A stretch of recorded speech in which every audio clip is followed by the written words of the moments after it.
1 लाख रुपए का रिसमीशन हो रहा था तब भी वही प्रॉब्लम, 5 लाख का रिसमीशन हुआ तब भी वही प्रॉब्लम, 10 लाख रुपए का रिसमीशन हो रहा है तब भी वही प्रॉब्लम। 10 लाख रुपए तक का ओनली फॉर रिसमीशन, वो भी गवर्नमेंट का जो रूल है 31/3/2023 तक या उससे पहले जिसका टाइम पूरा हो रखा है और 10 लाख रुपए तक का उसका प्रिंसिपल अमाउंट है तो वो रिसमीशन कर सकता है। लेकिन जागरण लाइव में आपका स्वागत है। सहारा पोर्टल से जो निवेशकों के भुगतान के लिए जो प्रक्रिया है वो लगातार शिकायतें जो पहले थी वो अब भी बनी हुई है। जब 5 लाख तक के भुगतान के लिए पोर्टल पे आवेदन लिए जा रहे थे तब भी 50,000 तक का भुगतान हो रहा था, लेकिन 5 महीना पहले घोषणा की गई कि अब 10 लाख तक के आवेदन लिए जाएंगे पोर्टल के माध्यम से। लेकिन उसको बीते हुए 5 महीने हो गए, अभी तक 1 रुपया भी भुगतान नहीं हुआ और ना ही 10 लाख का आवेदन लिया जा रहा है। लगातार सोशल मीडिया के माध्यम से लोगों को गुमराह करने की जो वीडियो है वो जारी किए जा रहे हैं। कहीं से कहा जा रहा है कि 10 लाख के लिए आवेदन ऐसे करें, 10 लाख के लिए आवेदन वैसे करें। हमारे साथ सफ़ी अहमद जी हैं जो सहारा इंडिया के काफ़ी पुराने कार्यकर्ता रहे हैं और काफ़ी ज़्यादा संख्या में इनके साथ निवेशक जुड़े हैं जो जिनका पैसा सहारा में फंसा हुआ है। इनसे जानेंगे सर क्या कहेंगे कि जिस तरह से पोर्टल पे लगातार अफवाहें आ रही हैं कि 10 लाख का अब अप्लाई शुरू हो गया है पोर्टल के माध्यम से, तो क्या दर्शकों को क्या कहेंगे? कई लोगों का आ रहा है सवाल कि सर हमारा 10 लाख का है लेकिन हो नहीं रहा है। सबसे पहले तो सर नव जागरण के पूरे टीम को मेरे तरफ से बहुत बहुत मुबारकबाद कि आप लोग हमारी बातों को अपने चैनल के माध्यम से रखते हैं और जो सही है उस चीज़ को आप जागरूक तौर पे जो है पूरे भारत में आप सहारा के पीड़ित जमाकर्ता तक बात को पहुंचाते हैं। और नव जागरण के पूरे टीम को मेरे तरफ से नमस्कार। मैं यहाँ पे सिर्फ ये कहना चाहूँगा कि सरकार ने जो अभी 10 लाख रुपए का जो रिसमीशन किया, रिसमीशन करने का ऑर्डर जरूर कर दिया है सरकार ने, लेकिन अभी तक जो है रिसमीशन किसी का हो नहीं रहा है 10 लाख रुपए तक वालों का। अब इसमें देखिए, पहले जब शुरू में पोर्टल चला उस वक्त 1 लाख रुपए का था तो 10,000 रुपए मिल रहा था। 1 लाख को बढ़ाकर किया 5 लाख रुपए तो 50,000 रुपए हुआ। अब 5 लाख से बढ़ा के किया 10 लाख रुपए तो भी 50,000 मिल रहा है। समस्या जो है वही है, समस्या खत्म नहीं हो रहा है।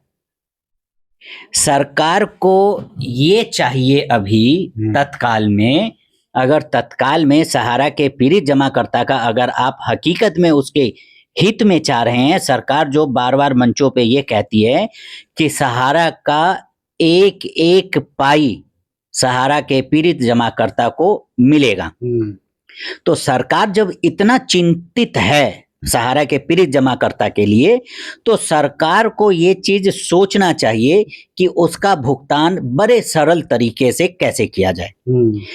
1 लाख रुपए का रिसमीशन हो रहा था तब भी वही प्रॉब्लम, 5 लाख का रिसमीशन हुआ तब भी वही प्रॉब्लम, 10 लाख रुपए का रिसमीशन हो रहा है तब भी वही प्रॉब्लम। अब प्रॉब्लम मैं बार बार क्यों कह रहा हूं कि डेफिशिएंसी इतना सीआरसी रिफंड पोर्टल के तरफ से जमाकर्ता को भेजा जा रहा है कि जमाकर्ता उसे ठीक करवा करवा के आधे से ज्यादा तो वो भगवान के पास पहुंच चुका है और बाकी जो बचे हुए हैं वो कभी इस ऑफिस, कभी उस साइबर कैफे, कभी उससे संपर्क में, कभी उसके संपर्क में, बेचारा परेशान है। वो बस ये चाह रहा है कि जब हम मर ही चुके हैं तो और थोड़ा सा मर ले। वो हर जगह हर चौखट पे जाने के लिए तैयार है और कोशिश में लगा है कि मेरा पैसा सीआरसी रिफंड पोर्टल के माध्यम से मिल जाए। सीआरसी रिफंड पोर्टल इतना डेफिशिएंसी देता है कि हम लोग जो काम किए सहारा में हमें ही नहीं पता कि इस डेफिशिएंसी का इसका आगे का हल क्या होगा। और डेफिशिएंसी अब देख लीजिए, मेरे पास इस तरीके के कई केस है और बहुत सारे फाइल सामने हैं। अगर हम इस फाइल की ही बात करें, इसमें अगर डेफिशिएंसी आया है तो डेफिशिएंसी का सबसे सरल तरीका है सीआरसी रिफंड पोर्टल के अधिकारी को कि सहारा के बैठे हुए मैनेजमेंट को बुलाओ, और जैसे इस कस्टमर का हमने ये पूरे बॉन्ड है, इस बॉन्ड की फोटो खींच के जो साइड दिया गया है उस साइड पे सब चीज अपलोड होता है। इनका जो साइड से सीआरसी का जो ये लेटर निकलता है ये भी अपलोड होता है सिग्नेचर करके, फोटो लगा के। इस व्यक्ति का आधार कार्ड भी अपडेट हुआ, इसका पैन कार्ड भी डेट हुआ, और सहारा का जितना बॉन्ड है ये सब अपडेट हुआ। तो सीधा सहारा के मैनेजमेंट को बुलाए और उनसे पूछे कि भाई ये जो कागज दिया है ये कागज सही है या नहीं है। अगर वो सही है तो फिर सीआरसी किस आधार पे पीड़ित जमाकर्ता को डेफिशिएंसी दे रहा है, और 100% है कि इस कस्टमर का भी जो है डेफिशिएंसी 100% आएगा। सरकार भी इसमें क्या कर रखी है सीआरसी, जो मुझे अपना जो एक समझ में आ रहा है कि सीआरसी भी जानबूझ के जो है डेफिशिएंसी देती। उसने एक ऐसा लगता है कि एक मुहिम बना रखा है कि जो भी सीआरसी रिफंड पोर्टल पे कंप्लेन करेगा पूरे भारत से, कुछ मत करो, पहला जैसी कंप्लेन आता है उसको सीधा रिजेक्ट करो। तो 6 महीना निकल जाएगा। 6 महीना वो निकल गया। अब वो जो रिजेक्शन दिया है, सबसे ज्यादा रिजेक्शन जो दे रखा है मास्टर फार्म और मेंबरशिप फार्म। अब अगर हम एक छोटा सा चीज हम समझा दें, इस व्यक्ति का खाता खुला 2017 में, 17-16 में इसका खाता खुला। क्या 2016 में सहारा के जो बैठे हुए मैनेजमेंट थे वो अंधी, बहरी या गूंगी थी? क्या वहां जो बैठे हुए अफसर थे, सहारा के जो डायरेक्टर, बोर्ड ऑफ डायरेक्टर है, जो जिसके हाथ में ये कागज चेक करने का होगा, क्या 2017 में वहां जो अफसर बैठा रखा था वो अंधा बैठा रखा था? या उसको नहीं पता था कि इसका मास्टर फार्म भी अपडेट होता है, इसका मेंबरशिप फार्म भी अपडेट होता है, इसका केवाईसी यानी आधार कार्ड भी जो इसने दिया होगा वो भी अपडेट होता है, पैन कार्ड भी अपडेट होता है, सिग्नेचर भी होता है और फोटो भी होता है। तो जब सारा चीज कस्टमर ने दिया तो उसके बाद भी डेफिशिएंसी क्यों? एक छोटी सी सवाल, क्यों? हमें जो कागज मिला, सरकार ने बोला कि आप इस तरीके से हमारे पास प्रस्तुत कीजिए, हमने प्रस्तुत किया सेम उनके गाइडलाइन से। सीआरसी रिफंड पोर्टल में सबसे बड़ा सिस्टम क्या है कि अगर वहां पे जो कॉलम या जो सिस्टम दे रखा है, जब तक आप वो कंप्लीट नहीं करेंगे तब तक उसके आगे का सिस्टम ओपन नहीं होता, नेक्स्ट नहीं होता। तो इस तरीके का जो डेफिशिएंसी है, सबसे ज्यादा जो सीआरसी है वो एक माइंड सेटअप कर रखा है कि भैया रिसबमिशन करो या फर्स्ट टाइम फर्स्ट पोर्टल पे आओ, हम कुछ नहीं देखेंगे, हम पहले रिजेक्ट करेंगे, 6 महीना रिजेक्ट करेंगे, उसके बाद अब सहारा के, हाँ, उसके बाद आप घूमते रहो पूरे भारत में। कहीं पे कोई सहारा का ऑफिस खुला हुआ भी है, फ्रेंचाइजी जो होते थे फ्रेंचाइजी, वो किसी तरीके से अपने कहीं घर उर पे या कोई छोटा मोटा ऑफिस लेके, क्योंकि सहारा तो ना तो उसको कोई कमीशन दे रहा है, ना ही उसको कोई दुकान या मकान जो ले रखा जो किराया था ना वो किराया दे रहा है। सबसे बड़ा चीज ये कि सहारा ने क्या कर रखा है कि उसके जितने भी सॉफ्टवेयर थे वो सब जानबूझ के बंद कर रखा है। जब वो साइड ही बंद कर रखा है और सीआरसी ने मेरा कंप्लेन दे दिया कि आपका मास्टर फार्म मेंबरशिप फार्म नहीं है, तो सहारा ने वो साइड बंद कर रखा है। अब मिलेगा तो कैसे? अब मैं वो साइड पे मैं कहाँ जाऊं? अगर कोई फ्रेंचाइजी खुला भी है, कोई बेचारा गरीब जनता का भला कर भी रहा है, वो भी सहारा के रूल से ही वो कर रहा है। अगर वो master form membership form update कर रहा है तो बेचारा वो भी कुछ ना कुछ चार्ज ले रहा है। तो चार्ज देने में या जो भी जमा करता है वो फीस देने में कोई डिले नहीं कर रहा है, लेकिन सहारा ने जानबूझ के वो सारे साइड, वो सारे सॉफ्टवेयर जो है बंद कर रखा है। और इसमें जो मुझे लग रहा है कि इसमें दोनों की मिली भगत है, सरकार की भी। हाँ जी, इसमें एक तो तुरंत डेफिशिएंसी और एक साइड बंद कर दिया। जब साइड बंद कर दिया हेडक्वार्टर सहारा ने, तो जब वो चलेगा ही नहीं तो master form membership form update कैसे होगा? नंबर 1 तो साल भर तो वो हो गया। अब 1 साल के बाद जब दोबारा अपडेट होगा तो फिर सीआरसी लेगा 1 साल, तो 2 साल 3 साल तो वैसे निकल गया। तो जमा करता जाए, फरियाद कहाँ लेके जाए? तो इसका अब समाधान क्या है?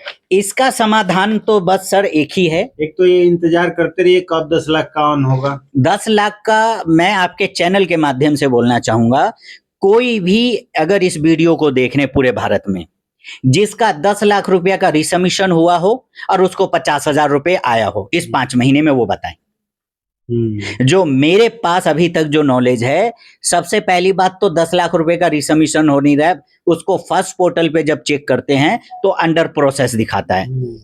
दूसरा चीज जो है वो ये है कि जब सिस्टम ही सहारा का बंद है तो बंदा जाएगा कहाँ जाएगा। और किसी का 10 लाख वाले का अभी तक जो है, जो मेरे अनुमान में है, किसी का 50,000 का भुगतान नहीं आया होगा सीआरसी रिफंड पोर्टल से।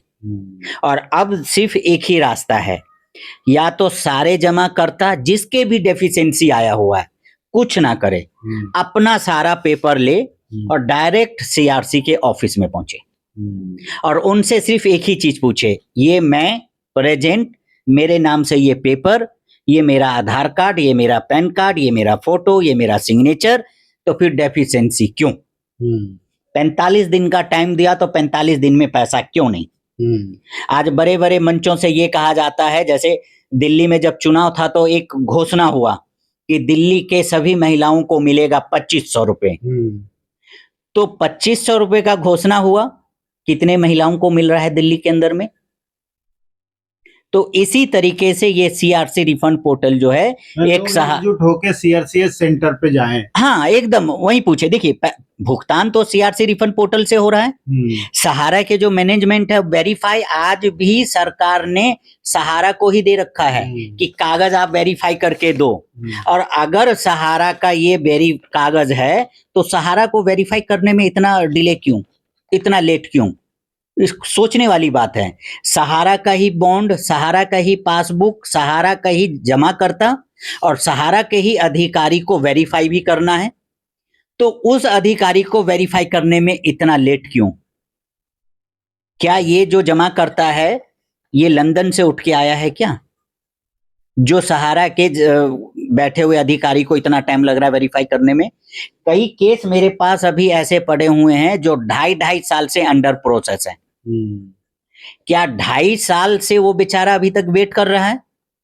उसमें बदनाम कौन हो रहा है? जो सहारा के एजेंट है, जो काम करते थे, जो आज भी मार्केट में मेहनत कर रहा है कि पीड़ित जमाकर्ता का भुगतान सरकार के माध्यम से ही हो, लेकिन अब भी अगर वो सपोर्ट कर रहा है जमाकर्ता का, और उसका 1.5 साल 2.5 साल हो गया, तो अब वही जमाकर्ता ये कह रहा है कि भाई साहब, पहले तो आपने मेरा सहारा में पैसे फंसाया, अब सीआरसी रिफंड पोर्टल के हिसाब से भी आपने 400, 500, 1000 रुपए फीस लिया, और 1.5 साल हो गया और 2 साल हो गया और अभी तक मेरा अंडर प्रोसेस चल रहा है। इसका मतलब ऐसा तो नहीं कि आपने मेरा काम ही नहीं करवाया।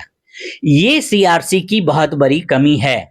तो उसके लिए लोग मतलब एकजुट होकर एकदम, जब तक अब लोग, पब्लिक जो है पूरे भारत से एकजुट नहीं होगा, सरकार को भी समझ में आ गया कि हर 2 महीना, 6 महीना, 4 महीने बाद कहीं कहीं पे हल्ला होता है, हम उसमें 10, 20, 50 हजार बढ़ा देते हैं। फिर पब्लिक देखिए, हम सबसे बड़ी जो यहाँ पे एक ये बोलेंगे, वो पब्लिक की गलती है। सरकार जैसे ही थोड़ा सा कोई लॉलीपॉप दे देता, पब्लिक खुश हो जाता है कि अब तो मेरा भला हो गया।